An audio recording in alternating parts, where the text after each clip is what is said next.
अस्सलाम वालेकुम जी, आवाज आ रही है आप लोगों को? Islam, yes sir. जी सर। ओके। अस्सलाम वालेकुम sir. Let's start the today's session. इसमें सबसे पहले I would like to go through the numerical part of last lecture. ये स्क्रीन नजर आ रही है अब आपको? जी सर। जी अच्छा। अपने नाम और आईडी के साथ चैट बॉक्स में एंट्री कर दें ताकि आपकी अटेंडेंस में मार्क कर सकूं। और उस्मान सईद का नाम और नंबर तो आ गया मेरे पास, बाकी लोग अपना नाम और जी okay Asad Imran and then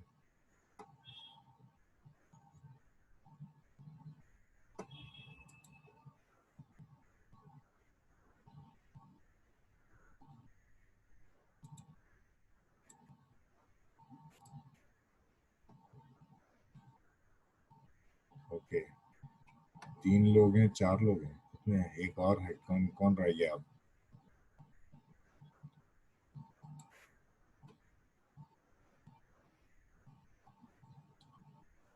नाम और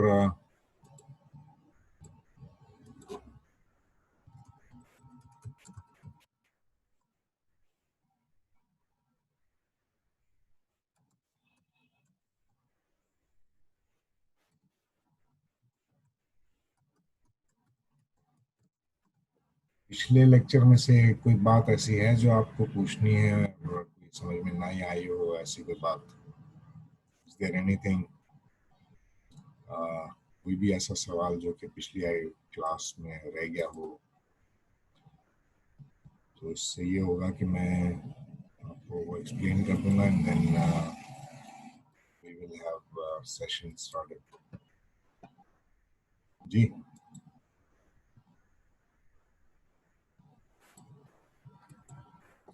इज देयर एनी क्वेश्चन?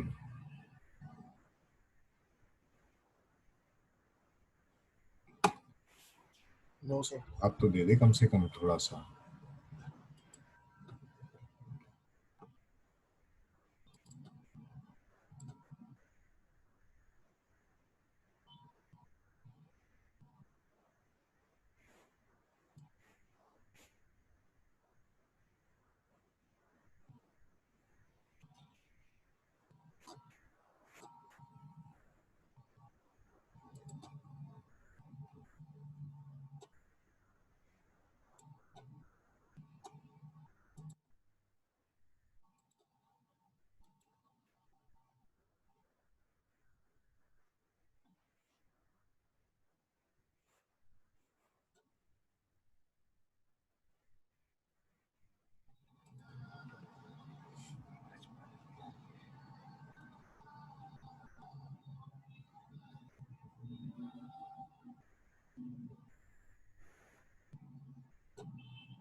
जी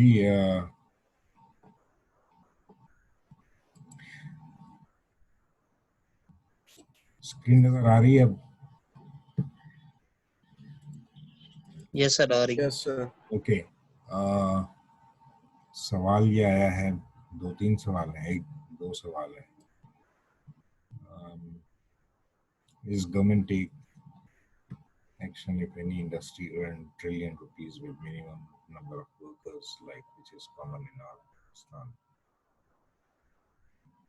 इसके लिए बेसिकली जो गवर्नमेंट एंड पे रिक्वायरमेंट होती है वो होती है रेगुलेटरी बॉडीज। तो अगर उसमें बंदे सही काम कर रहे हो तो ये इशू आना ही नहीं चाहिए कि कंपनी जो है वो इतना पैसा बना रही हो। लेकिन अब यहाँ पर हमारे एंड पे एक और जो मसला आता है वो है लेबर यूनियन का। तो जब जहाँ जहाँ लेबर यूनियन आपको नज़र आएगी वहाँ पर मसाइल बहुत होते हैं। जैसे स्टील मिल थी या आपका PIA है, वहाँ पे बेतहाशा पॉलिटिकल जो भर्तियाँ होती हैं तो उससे लेबर यूनियन बन जाती हैं। और ये बाय लॉ है कि 50 से ज़्यादा अगर मजदूर आपके पास काम करते हैं तो उनके पास राइट है कि वो एक लेबर यूनियन बना लें अपनी। तो एक्चुअली हमारे एंड पे ये दोनों दोनों तरफ से मसला है। जो ओनर है वो भी सिंसियर नहीं है टुवर्ड्स द लेबर, और जो लेबर है वो भी मतलब अगर यूनियन बन जाती है तो वो उनके अंदर नेगेटिविटी आ जाती है और वो काम नहीं करते। तो ये इशू इसीलिए है। तो हमारे ये जो लेबर यूनियन के कॉन्सेप्ट्स और इस तरह की जो चीज़ें हैं ये पढ़े लिखे माशरों में होती है। जैसे वेस्ट में अगर लेबर यूनियन होती है हर ऑर्गेनाइजेशन में, तो अगर उनको तो मसाइल होते हैं मैनेजमेंट से, तो वो अपना सुबह 9 से 5 बजे तक अपना काम करके और 5 बजे से लेके ऑनवर्ड्स प्ले कार्ड लेके और मैनेजमेंट के ऑफिस के सामने खड़े हो जाते हैं। ये तरीका होता है अपने ग्रीवेंसेस को रिजॉल्व करने का।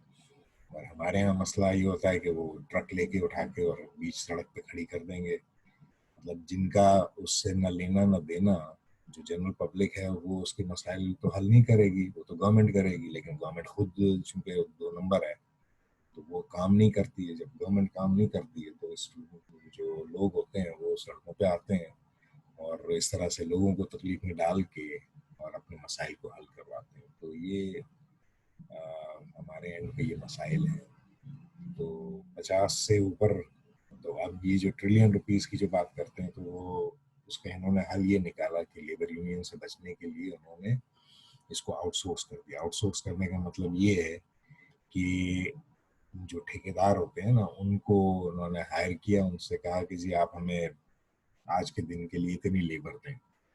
तो वो ठेकेदार की जिम्मेदारी होती है कि वो बंदे अरेंज करके दे। तो उससे ये होता है कि 50 क्या 1000 बंदे भी हों तो उनको लेबर यूनियन का मसला नहीं होता। जब वो मसला नहीं होता है तो वो अपना पैसा बनाते हैं।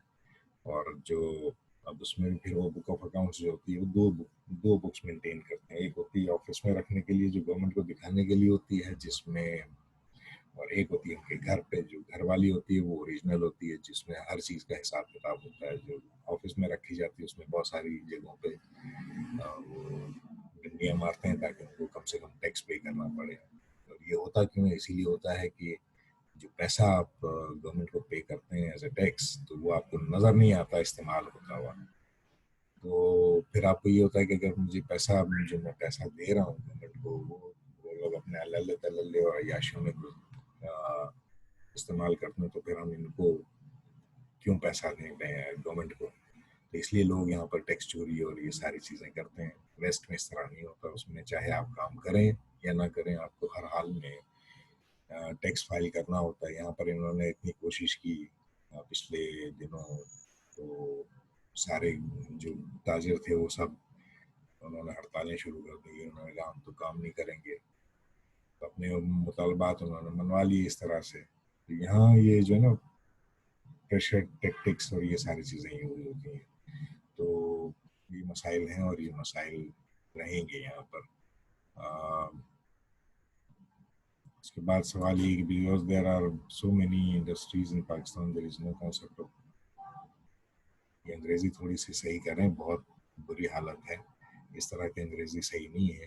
Because there are so many industries in Pakistan there is no concept of following law, following law, how would we achieve remarkable projects according to our planning? Because most important is execution and implementation. What's the best scenario of implementation in your perception? इसमें मेरे perception से ज़्यादा जब ये आप ठीक है, मतलब ये लॉज को फॉलो करें ना करें वो एक अलग मसला है। लेकिन when you are working in an organisation as a project manager और आपके पास कोई जो प्रोजेक्ट का आता है इम्प्लीमेंटेशन के लिए, तो आप वो जो गवर्नमेंट के जो मसाइल हैं उनको डील करने के लिए आपकी मैनेजमेंट है, आपका उससे लेना देना या कंसर्न नहीं है। अब ये जो आप बात कर रहे हैं वो मुझे अंदाज़ा यही हो रहा है सवाल से कि you are working, you are trying to understand कि अगर सपोज करें आप एक कॉन्ट्रैक्टर हैं और आपको गवर्नमेंट अपने किसी प्रोजेक्ट में एज अ कॉन्ट्रैक्टर हायर करती है, तो आपने उसके रूल्स को किस तरह से फॉलो करते हुए अपने प्रोजेक्ट को इम्प्लीमेंट करना है। इसके लिए एक्चुअली जो तरीका है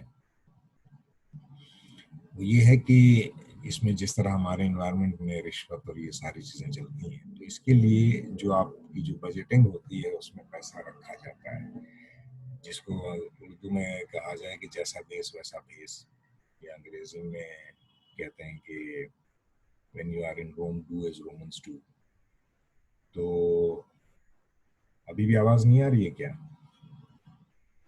हेलो। सर आ रही है जी आवाज? सर। जी बोले। सर आवाज में शोर आ रहा है, क्लियर नहीं आ रही है बस। शोर तो इसलिए आएगा कि मेरा घर जो है ना वो बिल्कुल सड़क के किनारे है, तो जो ट्रैफिक का जो शोर है, बाकी वैसे तो आवाज आ रही है, नहीं आ रही है? सर वैसे आवाज आ रही है, लेकिन बाज दफा जो है ना वो समझ में नहीं आती, क्योंकि शोर की वजह से ना ऐसा लगता है जैसे तेज हवा चल रही हो पीछे, इस वजह से उसकी जो है ना वो नॉइज आ रही है। अब सही है, मैं जरा जोर से भी बोलता हूँ फिर। ठीक है सर, थैंक यू। तो मेरी बात ये थी कि इसमें तो जो बजट है वो उसमें पैसा रखा जाता है। बजट में पैसा रखने का मतलब ये है कि जो जहाँ पर ये इस तरह के रिश्वत के बगैर काम नहीं होते उनको कंपनसेट करने के लिए जो लोकल कंपनीज हैं वो तो पैसा रखती हैं बजट में। बाहर की कंपनीज जो है वो भी उनको भी मजबूरन अगर उन्हें काम चाहिए तो फिर उनको रखना पड़ता है, जो कि है तो इलीगल या अनएथिकल है, लेकिन उनको भी पता है कि यहाँ पर इसके बगैर काम नहीं होगा। इवन गवर्नमेंट को भी पता है कि काम नहीं होता उसके बगैर। तो लेकिन क्योंकि वो खुद गवर्नमेंट जो है वो भी कोई बहुत ज़्यादा इंटरेस्टेड नहीं है चीज़ों को रिजॉल्व करने के लिए, तो मतलब ये सारी बातें मिली जुली हैं, हर एक के एंड पे कुछ ना कुछ मसाइल हैं, और इसका हल जो है वो इंडिविजुअल का सही होना है। अब हमारे यहाँ उस मुसीबत ये है कि इंडिविजुअल जो है वो भी 2 नंबर है। जैसे अभी पिछले दिनों मतलब ये आपने देखा कि जैसे सैनिटाइजर की डिमांड आई तो एकदम से उसकी प्राइस बढ़ गई। वो सना मक्की की मुसीबत आई तो सबने उसके पैसे बढ़ा दिए। वो जो हाथ में ऑक्सीमीटर जो लगता था वो कहाँ 5 7 15 1600 रुपए का मिलता था, तो वो तो 16,000 का कर दिया इन्होंने। तो ये इंडिविजुअल जो है ना हमारे यहाँ उसके अंदर ये 2 नंबर ही हैं। भले से कहने को हम मुसलमान हैं लेकिन हम अंग्रेजों को शर्माने वाली हरकतें करते हैं, और वहाँ पर आप जाएं तो वो मुसलमान नहीं है, बल्कि बर्नार्ड शाह का कहना ये है कि Islam is the best religion and Muslims are the worst followers. तो वो आपको हर जगह नजर भी आएगा। इसमें कोई ऐसी ढकी छुपी बात नहीं है, या मैं कोई किसी के खिलाफ या किसी की मदह में कोई बात नहीं कर रहा हूँ। तो ये हमारे मसाइल हैं, और ये मसाइल उस वक्त तक हल नहीं होंगे जब तक हम एज एन इंडिविजुअल अपने मसाइल को सही नहीं करते। इसके बाद what is the best scenario, इसमें आपने काम ये करना है कि आपने अपना जो हिस्सा, अपने हिस्से का जो काम है उसको सही तरह से करना है, whatever are the circumstances. बाकी फिर ये कि जो ये लेने देने वाले जो मसाइल हैं उसके लिए फिर आप अपने मैनेजमेंट से कहेंगे कि जी वो इसको लुक आफ्टर करे, और अगर वो लुक आफ्टर नहीं करती है तो फिर आपने उसमें जो बेस्ट पॉसिबल सिचुएशन हो सकती है उसको इम्प्लीमेंट करने की कोशिश करनी है। और उसमें कम से कम मतलब उसमें थोड़ी सी ख्वारी ज़रूर होती है, लेकिन अगर पीछे पड़े रहें तो बहुत सारे काम हो भी जाते हैं। लेकिन इट ऑल डिपेंड्स कि आप किस चीज़ को किस तरह से देख रहे हैं। So I think I have made my point. अगर अभी भी कोई बात रहती है तो पूछ लेना। आज हम जो मैंने पिछली क्लास में पिछली क्लास में जो मैंने आपको कहा था कि पेबैक मेथड और दूसरा था एनपीवी, नेट प्रेजेंट वैल्यू का मेथड जो है, तो ये एनपीवी के लिए एक फार्मूला है जो कि कंपाउंड इंटरेस्ट का फार्मूला होता है। इसको मैं मजीद आगे भी चल के इसको डिस्कस करेंगे हम। फॉर द टाइम बीइंग हम इसके ऊपर बहुत ज़्यादा एम्फेसाइज में अभी नहीं कर रहा हूँ। इसकी वजह ये है कि अभी बहुत सारी चीज़ें जो है ना वो प्रीमेच्योर हैं, तो जैसे जैसे चीज़ें आएंगी मैं वैसे एक्सप्लेन करता जाऊँगा। पेबैक मेथड में ये होता है कि आप एबीसी, ये मैं एग्जांपल देता हूँ तो आपको खुद ही समझ में आ जाएगा कि व्हाट एग्जैक्टली पेबैक से मुराद क्या है। तो कहता है कि ABC international has received a proposal from manager asking to spend 1500,000 on equipment that will result in cash inflows in accordance with the following table. अब ये एग्जाम में भी जो है ना सवाल इसी तरह से होगा कि ये आपको सवाल दिया हुआ है। अब उसने कहा कि जी 150,000 का कैश फ्लो है, सॉरी ये स्पेंड किया उसने 1500,000 नॉट 150 बट 1500,000 का मतलब ये है कि तकरीबन 15 लाख डॉलर। ठीक है जी, तो पहले साल में उसने कहा कि जी 150,000, फिर दूसरे साल में 150,000 उसका कैश फ्लो था, थर्ड ईयर में 200,000 था, फिर 600,000, पांचवें साल में 900,000। इस डेटा को सामने रखते हुए हमने इसका ये चेक करना है कि ये जो इसका पे बैक पीरियड है वो कब शुरू होगा। पे बैक पीरियड का मतलब ये कि जिसके 15 लाख डॉलर उसने लगाए हैं वो कब से उसको प्रॉफिट में कन्वर्ट होना शुरू होंगे। तो पहले साल में अगर 1,50,000, 1,50,000 ये हो गया 3 लाख, 3 और उसमें फिर ये 2 लाख ये ऐड कर लें तो 5 में 6 एक ऐड किया तो 6 5 11, ठीक है, 11 में 9 किया ऐड तो 17 हो जाएगा। तो 17 का मतलब ये कि इसका आंसर इन 2 सालों के दरमियान कहीं आएगा। तो एग्जैक्टली कैसे पता चलेगा वो इसने यहाँ पर बताया है कि the total cash flows over the 5-year period are projected to be 20,000, which is an average of 400,000 per year. When divided into the 1,500,000 original investment, this results in a payback period of 3.75 years. However, the briefest perusal of the projected cash flows reveals that the flows are heavily weighted towards the far end of time period, so the results of this calculation cannot be correct. Instead, the company's financial analyst runs the calculation year by year, deducting the cash flows in each successive year from the remaining investment. The results of this calculation are, तो ये 15 lakh dollar जो था ये अपनी जेब से गया था उसके पास, ठीक है ना। तो जब जेब से गया इसका मतलब ये नेगेटिव, ये फिर पहले साल में 1,50,000 डॉलर जो वो वापस आया तो ये ऐड हो गया।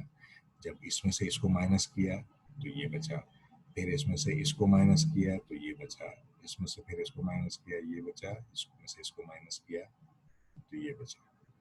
तो यहाँ पर उसने कहा कि जी ये 4 साल हो गए और यहाँ तक 4 साल, चौथे साल में उसने 4 लाख डॉलर दिए, तो यहाँ पर इसका 0 हो गया। अब यहाँ जो है इसको जब आप इसको पढ़ेंगे तो आपको और क्लियर हो जाएगी। यहाँ इसने जो कहा था वो ये कि अब आप देखें कि इसमें इसका जो कैश फ्लो है वो बढ़ता चला जा रहा है। यहाँ पर उसने कम इनकम हो रही थी, लेकिन जैसे जैसे उसका बिजनेस चलना शुरू हुआ या प्रोजेक्ट चलना शुरू हुआ तो उसका प्रॉफिट मार्जिन जो है बढ़ना शुरू हो गया। उसी चीज को अब यहाँ पर देखें। अब ये बिल्कुल सिंपल सी कैलकुलेशन है, इसमें कोई रॉकेट साइंस नहीं है, बहुत आसान सी कैलकुलेशन है। The table indicates that the real payback period is located somewhere between 4 and 5 years. वो मैंने आपको यहाँ पर भी सिर्फ चार्ट को ही देख के मैंने बता दिया था कि ये वैल्यूज जो है तकरीबन इस जगह कहीं आएंगी और वही उसने बताया भी है। तो there is 400,000 of investment yet to be paid back at the end of year 4, and there is 900,000 of cash flow projected for year 5.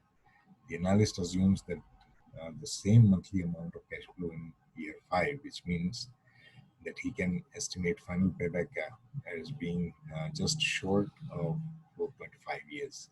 तो यहाँ से उसने एक अप्रोक्सीमेट टाइम पीरियड बताया कि क्योंकि इस साल के एंड में इसको 4 लाख डॉलर उसे मजीद पे करने थे जो कि रिमेनिंग थे चौथे साल के एंड में, ठीक है। तो अब ये जो 4 लाख है वो इसमें से कहीं से निकलेगा। इसमें से निकलेगा का मतलब ये कि इसका हाफ जो है 4.5 बनता है। तो 4.5 में से 50,000 जो है वो इसमें फिर भी कम रहेगा एग्जैक्टली 4.5 पे। तो उसने उसको राउंड ऑफ करने के लिए उसने 4.5 इयर्स लिखा है। अदरवाइज ये 4.5 से तकरीबन 4.4 45 समथिंग पे जाके ये जीरो हो जाएगा। तो हमने मतलब इतना ज़्यादा एक्यूरेट फिगर नहीं चाहिए होती है, एक रफ एस्टिमेट चाहिए होता है। तो इससे आपको एक बिग पिक्चर मिलती है कि एक किस टाइम पीरियड में जाके जो मेरी इन्वेस्टमेंट है वो मेरे पास वापस आ जाएगी। जब वो मेरे पास वापस आएगी उसके बाद मैं प्रॉफिट बनाना शुरू करूंगा। तो इसने देखें कि इसने जीरो ईयर में $15 लाख लगाए थे, जो कि उसको पे बैक हुए 4.5 साल में तकरीबन जाके। 4.5 साल के बाद उसने, अब जब वो उसकी जो अर्निंग होगी, अब वो जो भी होगी, चाहे वो 9 लाख हो या 50 लाख हो, जो भी होगी वो सब अब उसका प्रॉफिट होगा। तो नॉर्मली भी जो है वो तकरीबन इतने बड़े, जो बड़े बड़े प्रोजेक्ट्स होते हैं उसका पे बैक हमेशा ज़्यादा होता है। जो छोटे प्रोजेक्ट्स होते हैं उसका पे बैक कम होता है। इसकी वजह ये है कि जब पैसा कम लगाया है तो कम टाइम में पूरा हो जाएगा, ज़्यादा लगाएंगे तो ज़्यादा टाइम लगेगा। तो इसमें कोई रॉकेट साइंस नहीं है, बहुत ही कॉमन सेंस की बात है। इसमें अगर कोई सवाल है तो you can ask me the question, और अगर नहीं है तो then we can move forward. है किसी के जहन में कोई सवाल तो पूछें अभी। जी, एनीवन? कम से कम बता जरूर दें कि नहीं पूछना, तो फिर मैं कम से कम आगे नहीं सर, क्लियर है। बस तो मैं ये इतना बोल दें ना कम से कम। मैं अब इंतजार कर रहा हूँ कि कोई बोलेगा या लिख के बताएगा, तो फिर मैं इतना टाइम ज़ाया ना हो। बस इसमें और कोई बात नहीं है। So okay, I am closing this screen and now coming up with new screen, जो कि आज की क्लास में कौन 2 लोग नहीं आए हैं? नबील है, असद, जुबैर, इरहान, एजाज। तो राबिल नहीं है, और कौन नहीं है? एक और नहीं है कोई। चलें, ठीक है, मैं देख लूँगा। ये मेरे पास सेव होती है स्क्रीन, तो इसलिए मसला नहीं है। इसके बाद अब हम चलते हैं अपनी रेगुलर उसमें। मैंने एक और भी आपको शेयर किया था, लेट मी सी, एनपीवी कैलकुलेशंस, ठीक है ना? तो एनपीवी वाला हम अभी नेक्स्ट सेशन में देखते हैं उसके बारे में।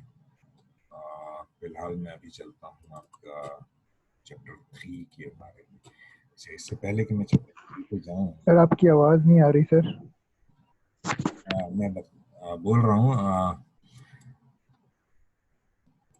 थोड़ा सा आप अपना स्पीकर की वॉल्यूम तेज कर लें तो हो सकता है। या सर स्क्रीन भी नहीं आ रही और आवाज भी नहीं आ रही सर। क्या नहीं आ रही? तस्वीर, स्क्रीन तो नहीं आ रही। स्क्रीन तो इसलिए नहीं आ रही कि मैंने अभी शेयर की नहीं है ना। वो जो पिछली स्क्रीन थी वो मैंने ऑफ कर ली है। अब आ जाएगी आपके पास वो स्क्रीन भी जो है, तो उसके लिए परेशान होने की ज़रूरत नहीं है।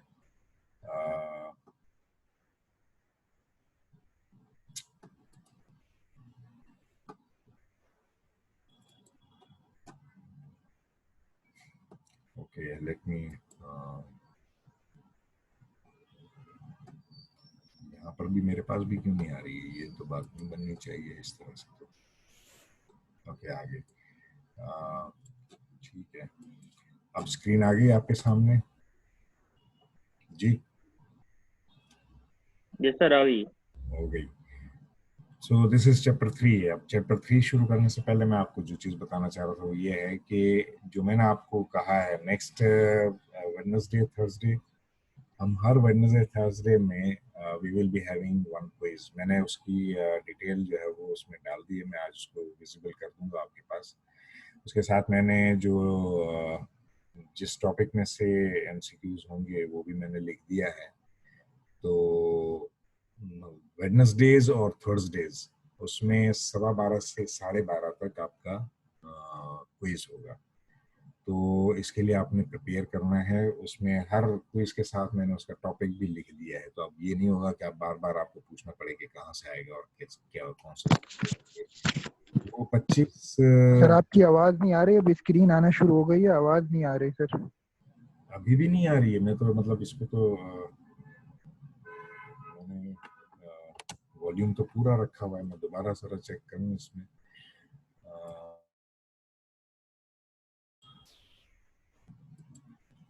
एक मिनट ज़रा मैं देख लूँ इसकी सेटिंग्स में कहीं पे कोई इश्यूज तो नहीं है।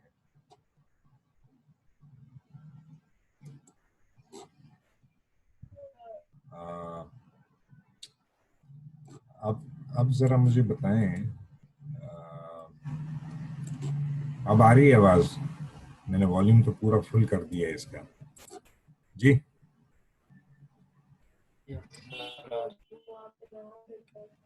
मेरे पास तो आ रही है वॉल्यूम। हाँ, क्या कह रहे हैं? सर आवाज क्लियर अभी आपकी। अब क्लियर है, मैंने मेरे वॉल्यूम पास सही आ कर रही दिया है अपने एंड से भी, वॉल्यूम। और आप भी अपने एंड पे स्पीकर का वॉल्यूम सही कर लें तो फिर हो सकता है कि अच्छा। अब मैं ये दो सवाल पूछे गए हैं कि क्विज कहाँ से आएगा। मैं इतनी मरतबा दो पिछले तीनों सेशन में मैं बता चुका हूँ कि कहाँ से आएगा, फिर वही सवाल पूछ रहे हैं आप। तो मैंने एमसीक्यूज की फाइल अपलोड की हुई है, आप अपना उसको ज़रा चेक करें। सॉल्व एमसीक्यूज दिए हुए हैं उसमें।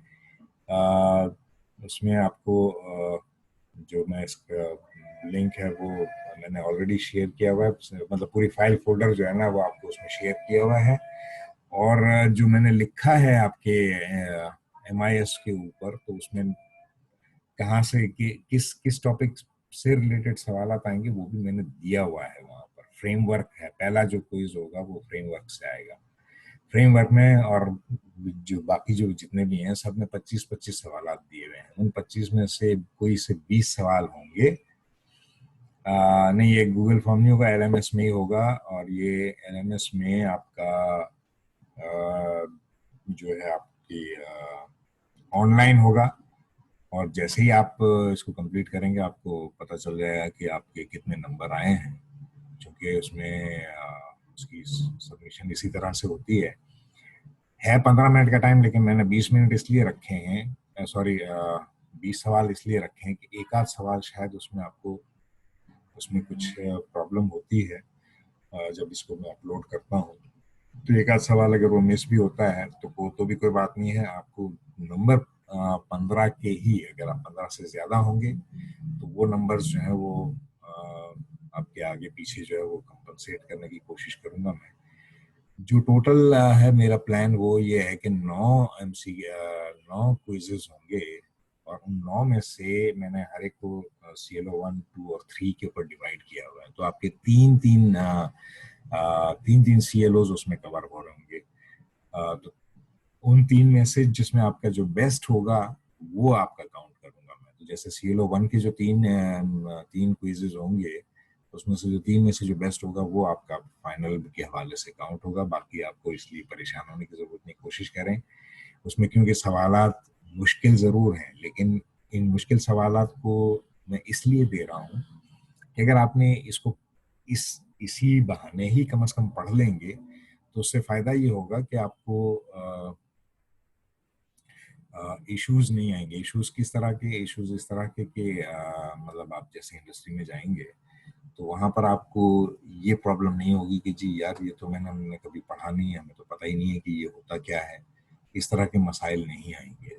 तो इस वजह से मैंने आपको जरा सा मुश्किल वाला है, चूंकि सॉल्व है तो आप उसको देख लें, और अगर याद हो जाएगा तो भी कोई बुरी बात नहीं है।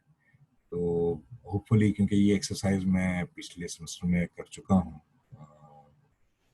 और जब सॉल्व एग्जांपल्स आपको शेयर कर दी जाती हैं तो मैक्सिमम मेजॉरिटी स्टूडेंट्स जो हैं उनके नंबर बड़े अच्छे आते हैं। इसलिए इतना घबराने की जरूरत नहीं है। It will be okay.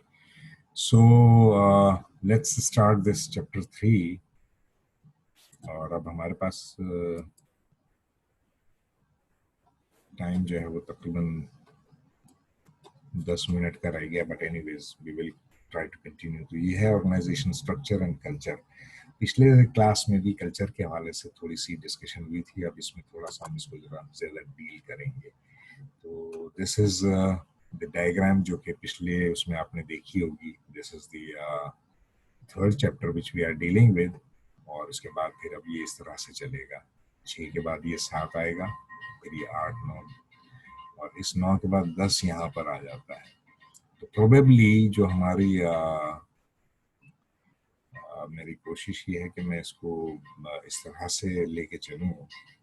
मेरी तो कोशिश ये है कि हम पूरे 14 चैप्टर करें, लेकिन शायद वो पॉसिबल नहीं होगा, लेकिन हम कम से कम 10 चैप्टर जो है वो ज़रूर करेंगे। तो लेट्स सी कि ये किस तरह से हम आगे बढ़ते हैं।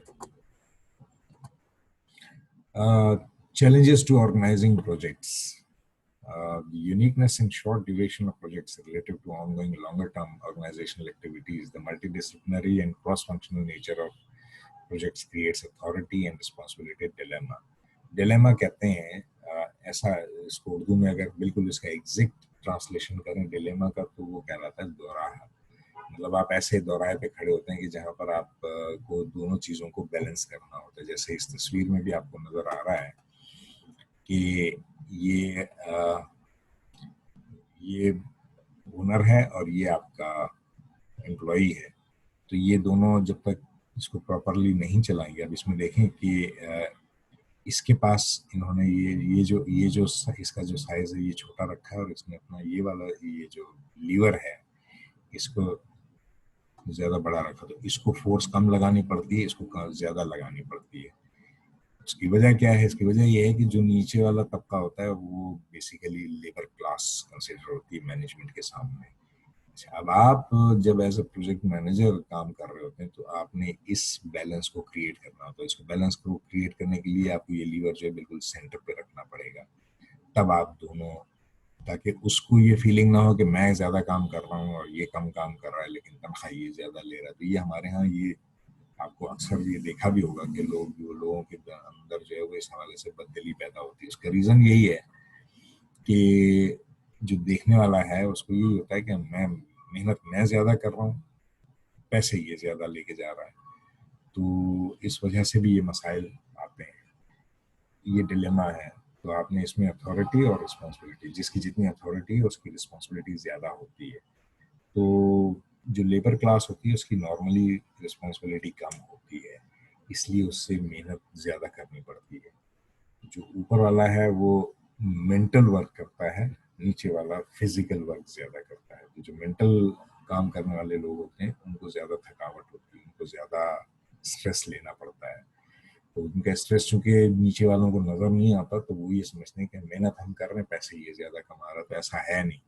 आपको अभी इसमें थोड़ी सी डिस्पैरिटी इसलिए नज़र आ रही होगी कि अभी आपने इंडस्ट्री को देखा नहीं है, लेकिन जब आप वहाँ जाएंगे तो आपको लगेगा कि मेंटल काम की भी अगर हम बात करें तो मेंटल काम कर तो हम भी रहे हैं, लेकिन आपको जो लगता है कि हम मेंटल काम कर रहे हैं वो उस लेवल का नहीं होता जो टॉप मैनेजमेंट के पास होता है। टॉप मैनेजमेंट के पास वो सिर्फ एक प्रोजेक्ट को नहीं देख रही होती है, उसके पास पूरी ऑर्गेनाइजेशन और उसके एम्प्लॉयज और उनके ओवरहेड्स और इन सारे एक्सपेंसेस को किस तरह से मीट करना है उसके ऊपर उसका फोकस होता है। और जो नीचे वाले एम्प्लॉयज होते हैं उनको सिर्फ अपनी लगी बंदी होती है कि जी मैंने सुबह 9 से 5 काम करना है, उसके बाद घर जाके आराम से सो जाना है, महीने के एंड पर मेरे अकाउंट में मेरी तनख्वाह आ जाएगी तो मेरा गुजारा हो जाएगा। लेकिन जो टॉप मैनेजमेंट होती है उसमें उसके पास इस तरह के बहुत सारे इश्यूज होते हैं जिसको डील करना होता है। ठीक है जी। So this is about it. And then it says choosing an appropriate project management structure, the best system balances the needs of the project with the needs of the organization. तो अब इसमें project management का structure किस तरह का होना चाहिए उसके बारे में बात करें, वो देख लेते हैं अभी कि क्या होना चाहिए। तो ये कहता है कि जी ऑर्गेनाइजिंग प्रोजेक्ट्स, फंक्शनल ऑर्गेनाइजेशन जो है वो 3 तरह की होती हैं। तो यहाँ पर अभी मेंशन नहीं, लेकिन हो सकता है आगे आएगा। एक कहलाती है फंक्शनल ऑर्गेनाइजेशन। उसको फंक्शनल इसलिए कहा जाता है कि उसकी स्पेसिफिक फंक्शंस होते हैं। जैसे एक ऑर्गेनाइजेशन है उसमें एक डिपार्टमेंट होगा फाइनेंस का, तो फाइनेंस इज अ फंक्शन। एक होगा एचआर, ह्यूमन रिसोर्स, तो वही एचआर जो है इज अ फंक्शन। एक होगा प्रोडक्शन, तो प्रोडक्शन इज अ फंक्शन। तो उसका एक हेड होगा और उसके नीचे पूरा उसका स्टाफ होगा। तो इसी तरह जो फंक्शनल एरियाज हैं उसके अंडर में जो स्टाफ आएगा तो वो फंक्शनल, इस तरह की जो ऑर्गेनाइजेशंस होती हैं they are called functional organisation. इसको एक्चुअली समझने के लिए मैं आपको स्लाइड के बाद नहीं बल्कि इस अगले जो सेशन होगा इसके बाद वाला, उसमें मैं आपको इसकी पिक्चर से समझाने की कोशिश करूंगा ताकि आपको ज़्यादा बेहतर समझ में आ जाएगा। वो बहुत मुश्किल नहीं है, जिस तरह मैं बताऊंगा तो उसमें आपको 100% मुझे उम्मीद है कि वो समझ में आ जाएगा। Different segments of the project are delegated to respective functional units. Delegation एक मैनेजमेंट की टर्म है। डेलीगेशन का मतलब ये होता है कि you can do anything but not everything, ये हमेशा याद रखें। तो अगर जो टॉप मैनेजमेंट है वही सारे काम नीचे से लेबर से लेके वो ऊपर तक के सारे काम अगर वो खुद करने की कोशिश करेगी तो वो चीज़ों को मैनेज नहीं कर सकते। इसी तरह हम हमारे रोज़मर्रा मामूलात की ज़िंदगी में भी अगर हम देखें तो अगर मैं जूते मेरे फट गए और मैं उसको सीना शुरू कर दूं, कपड़े मेरे मुझे ज़रूरत है कपड़ों की तो मैं कपड़े सीना शुरू कर दूं, और इस तरह की जो बहुत सारी छोटी, जैसे घर में कोई मेरे प्लम्बिंग का काम है तो वो भी मैं खुद ही करने की कोशिश करूं, तो ये मैं सारे काम करूंगा तो फिर मैं कमाने कब जाऊंगा? अब जब कमाऊंगा नहीं तो मेरे पास पैसे कहाँ से आएंगे? इन सारे कामों को करने के लिए भी पैसों की ज़रूरत होती है। तो यहाँ पर हमें डिपेंडेंसीज आती हैं। डिपेंडेंसीज आने का मतलब ये है कि अब आपने अपना काम, हर काम अगर आप खुद करने लगेंगे तो आप बहुत सारे काम नहीं भी कर सकते, और फिर आपके पास हर काम की एक्सपर्टीज नहीं होती, तो आपके पास जो आप काम करेंगे भी तो उसमें वो नफासत नहीं आएगी। तो उसके लिए ज़रूरी होता है कि आपने अपने काम को डेलीगेट करना होता है। जो जिस चीज़ का अहल है या जिसको उसकी एक्सपर्टीज है, आपने उसे उसको फॉरवर्ड करना होता है। मसलन अब जैसे ये जो कोविड का मसला है तो उसमें जो बेस्ट लोग हैं जिनसे आपको मशवरा लेना चाहिए वो आपके डॉक्टर्स हैं, लेकिन अगर आप उसके लिए मशवरा अपने कैबिनेट मेंबर से करें जिनको साइन करना भी नहीं आता, क्योंकि वो अपने इलाके से इलेक्ट होकर आ गए, तो they are not going to deal with the problem the way it is supposed to be dealt with. लेकिन अब वो जमहूरियत इसी चीज़ का नाम है। इसी पर मैंने अभी 2 दिन पहले ही एक शेयर भी लिख के डाला था फेसबुक पे, आप लोगों ने पढ़ा होगा, नहीं पढ़ा तो देख लीजिएगा मेरे फेसबुक पे। तो इसी चीज़ को मैंने बताने की कोशिश की है कि हर आदमी अपने आप को जब ऊपर आता है तो ये समझता है कि मुझसे ज़्यादा काबिल कौन होगा, लेकिन अगर आप इस तरह की अप्रोच के साथ चीज़ों को लेके चलेंगे तो you are not going to be a good leader. वही इमरान खान साहब जो है वो इस वक्त कर रहे हैं भारत।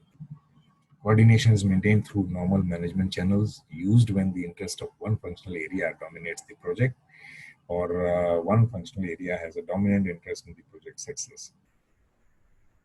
ये जो सारी बातें की हैं मैं इसको अभी बहुत ज़्यादा इसलिए डिटेल में नहीं बता रहा हूँ कि अब मेरे पास तकरीबन 1.5 मिनट बाकी है, तो किसी भी वक्त सेशन क्लोज हो जाएगा। डजंट मैटर, मैं दोबारा आऊँगा तो मैं इसकी पिक्चर आपके साथ शेयर करूँगा, और उसमें जब मैं आपको चीज़ें बताऊंगा तो you will be able to understand more better. लेकिन ये मैं बात बता दूं कि उसकी जो डिटेल्स हैं वो मैंने ऑलरेडी, जो मैंने एनडी का सेशन किया था प्रोजेक्ट मैनेजमेंट का, जिसका लिंक मैंने आपको शेयर किया हुआ है, उसमें ये सारी चीज़ें मैंने बहुत डिटेल में एक्सप्लेन की हुई हैं। तो लेट्स सी कि how it is going to work. ठीक है जी। सो तकरीबन क्या कह रहे हैं, बोले? आवाज आपकी मुझे अब सही नहीं है सर, आपकी आवाज थोड़ी सी कट कट करके आ रही है। अब मैं तो मतलब बिल्कुल सही बोलने की कोशिश कर रहा हूँ। अब आवाज आ रही है अभी भी या नहीं आ रही है? नहीं सर, अभी आ रही है, अभी सही साफ आ रही है सर। आप बिल्कुल इसको माइक को मुंह के साथ लगा के रखना पड़ेगा तो भी आप होगा मसला। चल बहरहाल, तो अभी अगर कोई सवाल है तो आप निकाल के इसमें चैट बॉक्स में लिख के मुझे भेज दें, तो बस मैं दोबारा लॉग इन होता हूँ और देन आप चैट बॉक्स में लिख लें। मुझे आपकी आवाज बिल्कुल भी समझ में नहीं आ रही है। जुबैर बात कर रहे हैं मेरा ख्याल है। ठीक है, मैं आता हूँ अभी।